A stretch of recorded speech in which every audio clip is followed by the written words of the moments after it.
Hi hello ನಮಸ್ತೆ. ನಾನು ವಾಸುದೇವ ಪೆರುವಾಜೆ. 2026ನೇ ಈ ಇಸವಿಯಲ್ಲಿ ಸ್ಟೇಟ್ ಬ್ಯಾಂಕ್ ಆಫ್ ಇಂಡಿಯಾ SBIಯಲ್ಲಿ ಸುಮಾರು 7,680 ಹುದ್ದೆಗಳಿಗೆ ಅರ್ಜಿಯನ್ನು ಆಹ್ವಾನ ಮಾಡಿದ್ದಾರೆ ದೇಶದಾದ್ಯಂತ. ಅದೇ ರೀತಿ ಕರ್ನಾಟಕದಲ್ಲಿ ಕೂಡ ಸುಮಾರು 760 ಹುದ್ದೆಗಳಿಗೆ ಅರ್ಜಿಯನ್ನು ಆಹ್ವಾನ ಮಾಡಿದ್ದಾರೆ. ಯಾರಿಗೆಲ್ಲ ಈ ಒಂದು ಜಾಬಿನ ಅವಶ್ಯಕತೆ ಇದೆಯಾ, ದಯವಿಟ್ಟು ಈ ವಿಡಿಯೋವನ್ನು ಕೊನೆ ತನಕ ನೋಡಿ. ಅದೇ ರೀತಿ ನಿಮ್ಮ ಸ್ನೇಹಿತರಿಗೆ ಕೂಡ ಇದನ್ನು ಶೇರ್ ಮಾಡಿ ತಮ್ಮಲ್ಲಿ ವಿನಂತಿ ಮಾಡ್ತಿದ್ದೇನೆ. ಅದರ ಡೀಟೇಲ್ಸ್ ಅನ್ನು ಹೇಳ್ತೇನೆ, ಈ ವಿಡಿಯೋದಲ್ಲಿ ನೋಡಿಕೊಂಡು ಬರೋಣ. State bank of India SBI ವತಿಯಿಂದ junior associates customer support and sales ಹುದ್ದೆಗಳಿಗೆ ನೇಮಕಾತಿಗೆ ಅಧಿಸೂಚನೆಯನ್ನು ಪ್ರಕಟಿಸಲಾಗಿದೆ. ದೇಶಾದ್ಯಂತ ಒಟ್ಟು 7,680 ಹುದ್ದೆಗಳಿಗೆ ನೇಮಕಾತಿ ನಡೆಯಲಿದ್ದು, ಕರ್ನಾಟಕದಲ್ಲಿ ಸುಮಾರು 760 ಹುದ್ದೆಗಳು ಲಭ್ಯವಿವೆ. ಆಸಕ್ತ ಮತ್ತು ಅರ್ಹ ಅಭ್ಯರ್ಥಿಗಳು ಆನ್ಲೈನ್ ಮೂಲಕ ಅರ್ಜಿ ಸಲ್ಲಿಸಬಹುದಾಗಿದೆ.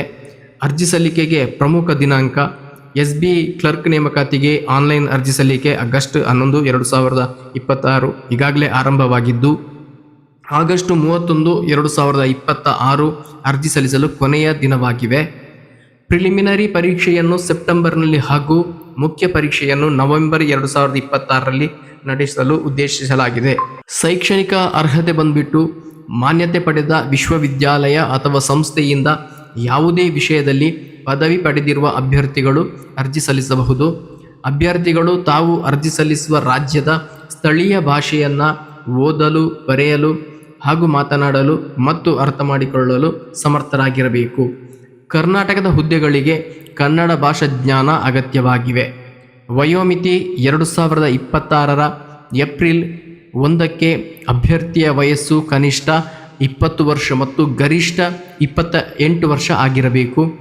SC ST OBC ಸೇರಿದಂತೆ ಮೀಸಲಾತಿ ವರ್ಗದ ಅಭ್ಯರ್ಥಿಗಳಿಗೆ ನಿಯಮಾನುಸಾರ ಗರಿಷ್ಠ ವಯೋಮಿತಿಯಲ್ಲಿ ಸಡಿಲಿಕೆ ನೀಡಲಾಗುತ್ತದೆ. ಆಯ್ಕೆ ಪ್ರಕ್ರಿಯೆ ಹೇಗೆ ನಡೀತದೆ ಅಂತ ಹೇಳಿದರೆ, ಅಭ್ಯರ್ಥಿಗಳ ಆಯ್ಕೆಯನ್ನು ಆನ್ಲೈನ್ ಪ್ರಿಲಿಮಿನರಿ ಪರೀಕ್ಷೆ, ಮುಖ್ಯ ಪರೀಕ್ಷೆ ಹಾಗೂ ಸ್ಥಳೀಯ ಭಾಷಾ ಪ್ರಾವೀಣ್ಯತೆ ಪರೀಕ್ಷೆಯ ಮೂಲಕ ನಡೆಸಲಾಗುತ್ತದೆ. ಅರ್ಹತೆ ಮತ್ತು ದಾಖಲೆ ಪರಿಶೀಲನೆಯ ನಂತರ ನೇಮಕಾತಿ ನಡೆಯಲಿದೆ. ಅರ್ಜಿ ಶುಲ್ಕ ಸಾಮಾನ್ಯ OBC ಮತ್ತು EWS ಅಭ್ಯರ್ಥಿಗಳಿಗೆ ರೂ. 750 ಅರ್ಜಿ ಶುಲ್ಕವಿದ್ದು, SC ST ಅಭ್ಯರ್ಥಿಗಳಿಗೆ ಶುಲ್ಕ ವಿನಾಯಿತಿ ಇದೆ. ಅಭ್ಯರ್ಥಿಗಳು SBIಯ ಅಧಿಕೃತ ವೆಬ್ಸೈಟ್ನಲ್ಲಿ ಅರ್ಜಿಯನ್ನು ಸಲ್ಲಿಸಬಹುದಾಗಿದೆ. ಅದರ ಲಿಂಕನ್ನು ನಾನು ಇಲ್ಲಿ ಕೊಟ್ಟಿರ್ತೇನೆ, ಕೆಳಗೆ ನನ್ನ ಬಯೋದಲ್ಲಿ ಹಾಗೂ ಕಮೆಂಟಲ್ಲಿ ಪಿನ್ ಮಾಡಿರ್ತೇನೆ, ದಯವಿಟ್ಟು ಗಮನಿಸಿ. ಅರ್ಜಿ ಸಲ್ಲಿಸುವ ಮೊದಲು ಅಧಿಕೃತ ಅಧಿಸೂಚನೆಯನ್ನು ಸಂಪೂರ್ಣವಾಗಿ ಓದಿ ಅರ್ಹತೆ ಮತ್ತು ದಾಖಲೆಗಳ ವಿವರಗಳನ್ನು ಪರಿಶೀಲಿಸುವುದು ಅಗತ್ಯ. ಇಂತಹ ಉದ್ಯೋಗಕ್ಕೆ ಸಂಬಂಧಪಟ್ಟ ಮಾಹಿತಿಗೋಸ್ಕರ ದಯವಿಟ್ಟು ನನ್ನ ಯೂಟ್ಯೂಬ್ ಚಾನೆಲನ್ನು ಸಬ್ಸ್ಕ್ರೈಬ್ ಮಾಡಿ. Thank you so much.